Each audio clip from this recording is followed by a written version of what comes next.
கிட்னியில் ஸ்டோன் இருக்கிறவங்க இந்த கோயிலுக்கு வந்தால் அது எந்த ஸ்டேஜில் இருந்தாலும் 3 நாளில் நிவர்த்தி ஆகிடும்னு சொன்னால் நம்புவீங்களா? அட ஆமாங்க. இந்த கோயிலில் கிட்னி ஃபால்ட்டு எந்த ஸ்டேஜில் கிட்னி ஃபால்ட்டாக இருந்தாலும் அதுக்கான மூலிகள் இருக்குன்னு நாங்கள் காமிச்சு கொடுப்போம். கல் அந்த மாதிரி 20 mm 12 mm கல் இருந்தாலும் அது உடஞ்சு 3 நாள் வரதுக்கான மூலிகளை காமிச்சு கொடுப்போம். அது மட்டும் இல்லாமல் மூட்டு வலி, சொரியாசிஸ் தீராத வியாதியாக இருந்தாலும் இங்கே வந்தால் நிவர்த்தி ஆகிடும்னு சொல்லப்படுது. L4 L5 இப்போ யாரை பார்த்தாலும் L4 L5ங்கிறாங்க. அது கொண்டு நாங்கள் எண்ணெய் கொடுப்போம். அதுக்காக ஒரு க்ஷேத்திரம். அதுக்கப்புறம் பார்த்தீங்கன்னா மூலம் சொரியாசிஸ்ன்னு சொல்லுவாங்க. அதுக்கெல்லாம் இங்கே வந்து நாங்கள் மூலிகை காமிச்சு அவங்களே சாப்பிட்டு அதை குணமடைகிறதுக்கான பெரிய ஆண்டவனுடைய திருவருள் அந்த கோயிலில் சிறப்பு. அது இந்த கோயிலில் இருக்கும் மூலவர் பெயர் அட்சயநாத சுவாமி, அம்பாள் பெயர் யோகாம்பிகை.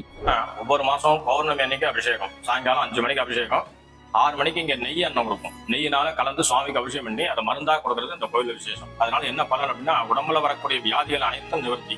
இந்த கோயிலோட ஃபுல் வீடியோ நம்மளோட யூடியூப் சேனலில் அப்லோட் பண்ணியிருக்கேன், மறக்காமல் போய் பாருங்கள். இதே மாதிரி கோவில் தகவல் தெரிஞ்சுக்க நம்ம சேனலை ஃபாலோ பண்ணுங்கள்.